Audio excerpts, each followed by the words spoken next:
국방부는 지난 8일 총 300조 7천억 원 규모의 국방 중기 계획을 발표하면서 내년부터 경항모 확보에 본격 돌입해 2033년께 전력화하겠다고 밝혔습니다. 이에 외신들도 많은 관심을 보였는데요. 예상한 대로 중국과 일본이 가장 많은 관심을 보였습니다. 다음은 일본 네티즌들의 반응인데요. 댓글의 반응을 보면 일본은 꼭 힘으로 눌러줘야겠다는 생각을 하게 됩니다. 한국의 독도함이라는 군함이 있다. 일본에서 군함을 만들어 다케시마라고 하면 어떻게 반응하는지 보고 싶다. 한국이 항공모함을 만드는 것은 제멋대로이지만 돈을 쓰레기통에 버리다 이것보다 더 정확한 표현이 있을까? 최근 복수의 중국 언론들도 한국의 항공모함 건조 가능성에 대해 보도하였습니다. 이 같은 소식에 중국 네티즌들도 F-35가 항모 문턱을 완전히 낮춰버렸구나. 오버하지 마라. 한국은 잘해야 껍데기 하나 만들 수 있다 등등 일본과 비슷한 반응을 보였습니다. 하지만 중국 언론들은 한국의 조선 기술에 대해 더 많은 관심을 보였는데요. 2016년부터 지금까지 꾸준하게 관심을 보이는 배가 있습니다. 기사를 보면 한국이 만든 이 배는 인정한다며 항공모함과 연결하는 내용들이 많습니다. 한국의 언론보다 중국 언론이 다룬 기사를 더 찾기 쉬울 정도로 중국에서 관심을 나타냈습니다. 한 척이 20대의 랴오닝함과 맞먹는다. 배수량 110만 톤 한국의 거물 공정선이 주목을 받고 있다. 전 세계에 단 한 척. 국내 조선기술 집약체 파이오니어링 스피리토 본격 현장 투입. 파이오니어링 스피리토는 우리나라 조선업체가 건조한 세계에서 단 한 대뿐인 초대형 플랫폼 및 파이프 설치선으로 2016년 시운전을 마치고 국회 현장에 본격 투입됐습니다. 첫 작업으로 1만 톤의 해양 구조물을 들어올려 우리나라 조선업계의 기술력을 전 세계에 과시했다는 평가를 받았습니다. 특히 파이오니어링 스피리토는 13,500톤 무게의 유전 개발 시추 설비를 직접 들어올린 뒤 운반하면서 해외 조선 및 해운 업체와 언론으로부터 크게 주목을 받았습니다.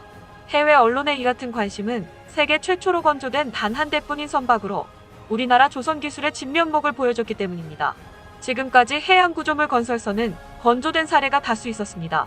하지만 플랫폼의 상부 구조물인 톱사이드와 함께 톱사이드를 지지하는 제키까지 한 번에 들어올려 운반하고 설치 및 해체를 할 수 있는 선박은 이번이 처음입니다. 특히 해양 구조물을 쉽게 들어올리거나 설치하기 쉽도록 상동선 구조로 설계된 스피리토는 최대 48,000톤을 들어올릴 수 있는 대형 크레인을 탑재했습니다. 우리나라 조선업체가 보유 중인 해상 크레인 중 가장 많은 무게를 들 수 있는 설비가 1만 톤에 불과하다는 점에서 선박의 규모와 기술력을 유추해 볼 수 있습니다. 스피리토는 폭 124m, 길이 382m로 항공모함 중 가장 큰 이미츠급 항모인 USS 조지 부시보다 각각 46, 50m가 더 넓고 긴데요. 특히 세계에서 가장 큰 화물선으로 기네스북에 등재된 자르바이킨이 길이 458.45m, 넓이 68.86m임을 미루어 볼 때 길이는 76m 짧지만 넓이는 약 50여 미터가 넓습니다. 이같이 거대한 공정선을 중국 언론에서 주목하는 이유는 개척정 신호의 쌍동선 구조, 110만 톤이 넘는 만재 배수량과 3년 만에 완성한 건조 속도, 그리고 50여 개의 항공모함 건조 기술이 접목되어 있기 때문이라고 합니다.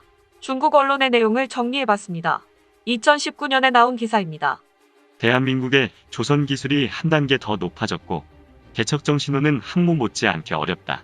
한국은 지난해 5월 한 달 만에 세계 수주량의 절반 이상을 차지하는 15척의 신규 선박 수주에 성공한 것으로 알려졌다. 한국 경제의 발달 뒤에는 조선업도 있었다. 최근 한국이 개발하고 건설한 거대한 쌍동선은 한국 조선 기술을 누구도 따라올 수 없는 새로운 수준으로 끌어올렸다. 2011년 한국의 대우조선소는 쌍동선을 만드는데 3년밖에 걸리지 않았으며 지금까지 세계 최대의 쌍동선 엔지니어링 선박이다. 이 배는 개척정 신호다. 해상 석유 및 가스 파이프 라인과 운송을 위한 대형 해양 플랫폼을 구축하는 데 사용된다. 해외 석유 탐사에 큰 도움이 된다. 개척정신 사업수송선은 2015년에 정식으로 진수돼 만재 배수량이 110만 톤에 달하는 반면 중국 랴오닝 항공모함의 만재 배수는 6만 톤에 불과하다. 한 척의 배수량이 랴오닝함 20척과 맞먹는다고 한다. 한국은 처음에 기존 슈퍼크루즈선 2척의 중간 부분을 용접할 계획이었으나 전문가들의 많은 측정과 계산 끝에 이 방법이 효과가 없다는 것을 발견하여 처음부터 제작하기로 결정했다.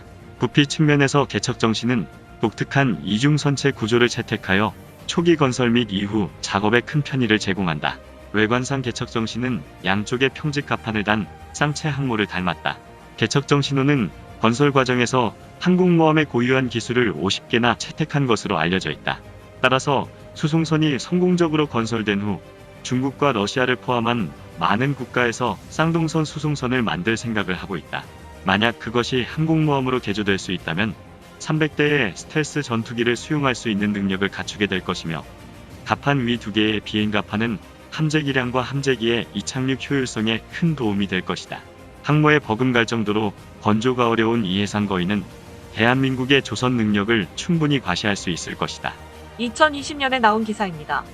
해상 헤게모니로 알려진 항공모함은 일반적으로 경량, 중형과 슈퍼캐리어로 나뉘며 무게는 약 3만에서 8만이다. 오늘날 세계에서 가장 큰 항공모함은 미 해군 소속의 니미츠급 항공모함으로 무게는 8만 이상이다. 일반적으로 보통선과 항공모함의 톤수 차이는 비교가 안 되지만 지금은 항공모함을 훨씬 초과하는 톤수를 가진 민간선이 있다. 이 민간선박은 개척정신이라는 이름의 산업용 수송선으로 해저 파이프라인 건설과 해양 플랫폼 운송을 주 목적으로 하며 제조업체는 세계에서 두 번째로 큰 조선소인 대한민국의 대우조선소이다. 개척정신호의 만재 배수량은 무려 110만 톤으로 미 항모 포드호의 10배에 이른다. 배수량만 따지면 이 배가 압도적이다. 이 같은 다통급 민간선은 항모 한 척 못지않게 건조가 쉽지 않은데도 대우조선소는 그것을 만들었을 뿐만 아니라 매우 빠르게 만들었다. 그리고 데이터에 따르면 선박의 톤수가 엄청날 뿐만 아니라 갑판 13개, 선실 288개, 특수강과 같은 항공모함 특화 기술 신계를 보유하고 있어 제조 난이도가 일반 선박보다 더 높은 수준임을 보여준다. 대우조선은 항공모함 같은 배를 3년 만에 건조해 어떤 보안 기술을 썼는지, 이 기술들이 항공모함 제작에 가능한 것인지 궁금해진다. 독특한 이중 선체 구조는 항공모함의 새로운 구조 개념을 제공한다. 이 개념이 실현될 경우 항공모함은 최소 200대의 함재기를 탑재할 수 있으며 체형은 2배로 증가해 해상 전투 능력이 크게 향상된다. 배수량, 제조 시간 및 선체에 대한 개척 정신호의 주요 돌파구는 항공모함 개발에 대한 참조와 새로운 아이디어를 제공했으며 앞으로 조선업에서 뒤지지 않도록 끊임없이 탐색해야 할 필요가 있음을 일깨워줬다. 개척 정신호는 운용 능력 측면에서도 숨이 멎을 정도다. 대한민국은 완전한 해양 강국으로 크레인 시스템은 한 번에 4만 8천 톤의 대형 구조 부품을 들어 올릴 수 있으며 그 무게는 2개의 에펠탑에 해당한다. 프랑스 핵추진 항공모함 샤를 드고르가 완전히 무장된 경우에도 쉽게 들어 올릴 수 있다. 선미에는 2만 5천 톤의 강철을 들어 올리는데 사용할 수 있는 크레인 시스템도 있다. 개척정 신호가 민간 선박이라는 점을 감안하면 니미츠급 항공모함과 같은 많은 전투 및 지원 인력을 배치할 필요는 없지만 자동화 수준은 여전히 매우 인상적이다. 이렇게 거대한 해상 공작선을 운용하는데 571명이 필요한데 미 해군의 핵추진 항모 10척을 가동하려면 6만 명에 육박해야 한다.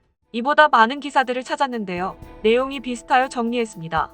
대부분의 내용이 한국의 조선 기술은 이미 슈퍼캐리어급 항공모함도 건조할 수 있다는 뉘앙스를 풍기고 있었고 그 기술을 부러워하고 있었습니다. 중국은 자신들의 조선 기술이 한국, 일본과 나란하다고 하지만 누구나 알고 있는 것처럼 수주량에서부터 수주되는 선박의 종류를 볼 때 기술력의 차이는 극명합니다. 정부가 항공모함 도입 사업에 팔을 걷어붙이고 나선 이유는 표면적으로는 북한과 주변국의 위협 양상 변화 때문입니다. 북한은 신형탄도미사일과 대구경 방사포를 개발해 실전에 배치하고 있고 중국과 일본은 항공모함을 위해서 4척씩 도입하며 군사력 증강에 박차를 가하고 있습니다. 특히 일본의 항공모함 도입에 적극적으로 대처해야 한다는 대통령의 강한 의지가 항모 도입 사업에 강력한 추진력으로 작용한 것으로 알려졌습니다. 즉 이번 항모는 대일용도 성격이 짙다는 것입니다. 하지만 일부 군사 전문가들은 어림없다고 이야기합니다. 3만 톤급 경항모로는 일본을 견제하기 불가능하다는 의견인 것입니다. 사실 일본은 세계 최초로 항공모함을 실전 배치한 나라입니다. 그 전에 미국과 영국에서 상업선이나 순양함을 개조해 항공기의 이착륙이 가능하게 만들었고 1919년에 영국 해군의 HMS 허미즈가 세계 최초로 진수됐습니다. 하지만 처음부터 항공모함으로 설계돼 실전 배치된 것은 일본의 쇼호함이라고 합니다. 일본은 2018년 이즈모와 가가 등 운영 중인 호위함 4척을 항공모함으로 개조시키는 법안을 승인했습니다. 현재 일본은 자국의 최대 호위함 이즈모를 항공모함으로 개조하고 있습니다. 이는 80년 만에 등장한 일본 항공모함으로 어쩌면 일본 군국주의 부활을 알리는 것입니다. 이즈모함은 너일 전쟁의 주역이며 개조 준비 중인 가가함은 1941년 세계 2차 대전 당시 미국에게 치명상을 입혔던 하와이 진주만 공습대 주력으로 활약했던 항공모함 가가함을 연상시키기 때문입니다. 당초 14대의 헬기를 탑재할 수 있는 호위함을 건조할 때부터 의구심이 제기됐었습니다. 결국 재난재해용 호위함이 전투용 항공모함으로 탈바꿈한 거죠. 항공모함은 대표적인 원거리 공격무기입니다. 대규모 화력을 먼 거리에 있는 적의 영토 바로 코앞까지 전개할 수 있기 때문입니다. 따라서 이런 무기를 보유한다는 건 일본 평화헌법의 정신에 위배되는 것입니다. 전쟁 가능 국가로의 변신을 통한 일본의 군사 대국화는 중국과 러시아 등 동북아 주변국의 군사적 긴장감을 높이며 주변 정세를 불안하게 만들고 있습니다. 대한민국도 일본에 다시는 지지 않기 위해 최선을 다해야 할 것입니다. 시청해주셔서 감사합니다. 구독과 좋아요, 알림 설정은 영상 제작에 많은 도움이 됩니다.